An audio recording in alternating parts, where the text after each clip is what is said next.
I think it's really important to create spaces that encourage people to gather. We're currently in an epidemic of loneliness in our country where people are spending less and less time connecting with others. Research shows that that is extremely important for our health to have relationships and socially connect with other people. And if we can create spaces like parks that encourage people to gather formally, maybe as like a neighborhood gathering or a small party, or even just informally as they're running into other families and meeting people in the neighborhood, that's a great way to change an environment to positively benefit the well-being of the people living near that park.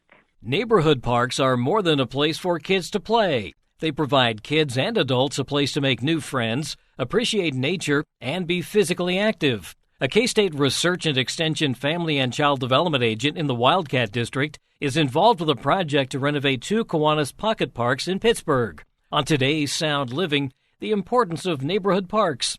Sound Living is a weekly public affairs program produced by Research and Extension at Kansas State University. I'm Jeff Wickman. K-State Extension Family and Child Development Agent Michelle Broxterman says the goal is to revitalize the parks to encourage intergenerational play and build relationships among neighbors. Michelle, you're working on revitalizing 2 Kiwanis pocket projects in Pittsburg, really for intergenerational play and building relationships among the neighbors. I'm wondering, how did all of these projects get started? Yeah, Jeff, that's a good question. So, we're focusing on 2 parks. Sunflower Kiwanis Park and Countryside Park are our goals for this project. And we kind of have only started with Countryside Park. That's our main focus at this time. We're kind of taking one project at a time. What I think is exciting about the way it got started is it got started at a lemonade stand.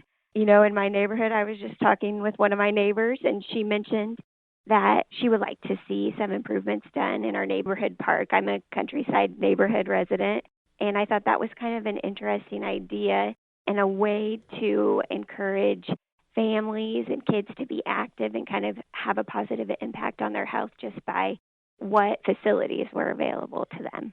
And so it kind of just took off from there. There's a lot of partners involved in this project. Run through some of those and how you got them involved. Yeah, so our main partner is the Sunflower Kiwanis Club of Pittsburg.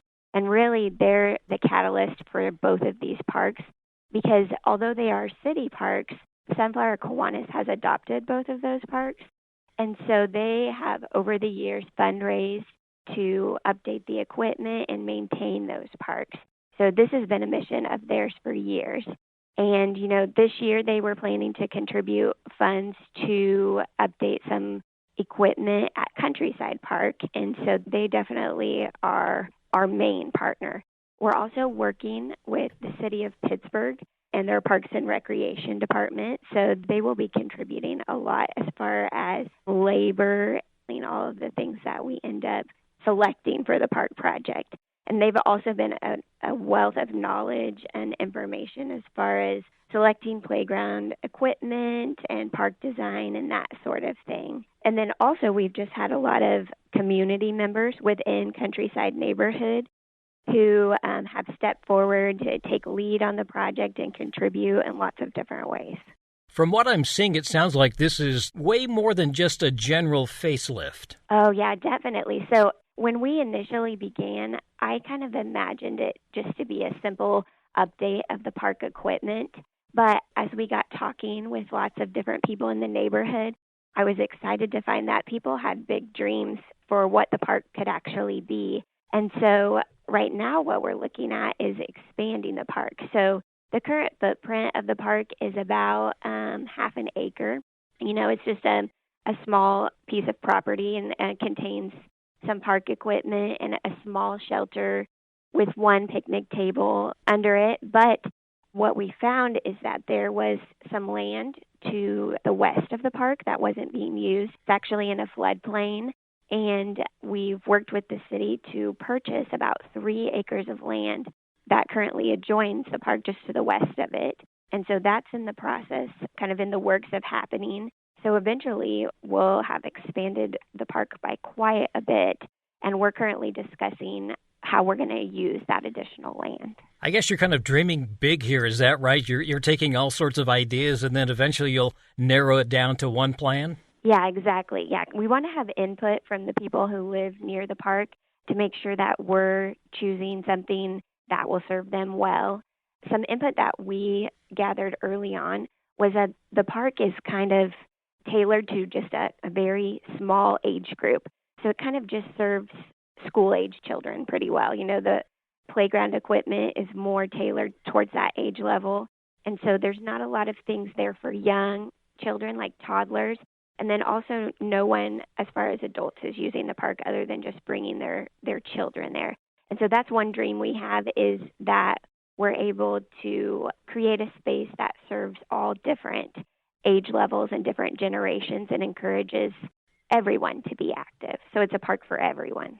As somebody who is in family and child development, talk a little bit about what it means to have these type of gathering places for communities. I think it's really important to create spaces that encourage people to gather. We're currently in an epidemic of loneliness in our country where people are spending less and less time connecting with others. And research shows that that is extremely important for our health, to have relationships and socially connect with other people. And if we can create spaces like parks that encourage people to gather formally, maybe as like a neighborhood gathering or a small party, or even just informally as they're running into other families and meeting people in the neighborhood, that's a great way to change an environment to positively benefit the well-being of the people living near that park. Even the socialization for children, too, learning how to play together? Yeah, absolutely. That's so important for young kids to have time where they can be social and interact with other kids. And if they're not practicing that, and not learning through play, then they're not going to develop that important skill set. So providing a park where kids are able to interact with other kids and play, even with their parents, is a very important experience for them to have as far as their development and their well-being goes. We hear a little bit about the adverse childhood experiences. This is kind of the opposite. This is something that can really build a positive experience for kids? Yeah, absolutely. So, a lot of people have heard about adverse childhood experiences. And so on the flip side of that, we have positive childhood experiences. And that involves, having a safe place for them to play and allowing them to have strong relationships and good memories with the people in their life that care for them. And so providing a park that is up to date and safe and tailored to meet kids' needs helps them to experience those positive childhood experiences. And what research shows is that that's not something that just kids who've maybe had an adverse childhood experience need, but it's something for everyone. All children need positive childhood experiences to grow and develop into healthy adults. You mentioned that you've gotten a lot of input from neighbors in that area. How has that process gone along? I'm assuming that some of these people, maybe even though they lived in the same general area, maybe didn't know each other all that well. Yeah, that's been a nice part of working on this project, is that we've kind of got to meet other people. It's kind of connected people who haven't spoke with each other before. We've done multiple things to gather input about the park. So we had just a survey that we put out to everyone that they could complete virtually. And then we've also had a neighborhood gathering at a church that's located within our neighborhood. They've been generous enough to allow us to use their facilities. And so we've had just a fun neighborhood gathering where we kind of shared where we were going as far as the direction of the park and gathered more input. We're also planning another meeting to kind of share where we're at and get some more input from the neighborhood as well as from city administration, so that as we move forward, we're sure that we're meeting the needs of the community. It sounds like this has maybe become even a much larger project than you originally envisioned, but what has surprised you the most during this process? You're right. When I began this project, I was expecting it to not be so large. So that has been surprising, just how big it has become. I also thought that people would benefit from the end result. When the park was finished and people would be using it and connecting there. But what has been really surprising to me is to find that the benefits began as soon as the project began. So the process of this creative placemaking has brought people together and connected lots of different people who didn't even have a reason to connect before. And so I'm seeing that as a great benefit, just people working together and getting involved. And then also, I don't have an official count as far as who's been using the park and that kind of thing, but it seems to me like just even talking about improving the park and getting people active has spurred people to do that. So it seems like there's more people using the park already, even though we haven't improved it yet. And there's just more people out talking with each other and walking around. So that's exciting that we haven't even done the work. I mean, we've invested a lot of work, but it's not complete yet. And already people are experiencing benefits from that. What would you say to maybe other agents across the state who are interested in doing these same type of projects in their communities? What are some things that you maybe would recommend that they do? Yeah, so I would say, this is my first community vitality project that I've tackled. And one thing I've learned is that you don't have to have it all figured out to get started. The best way to begin is just to start talking with people, especially surrounding a park. People understand that parks are beneficial and important, and it's something that's easy for people to get behind.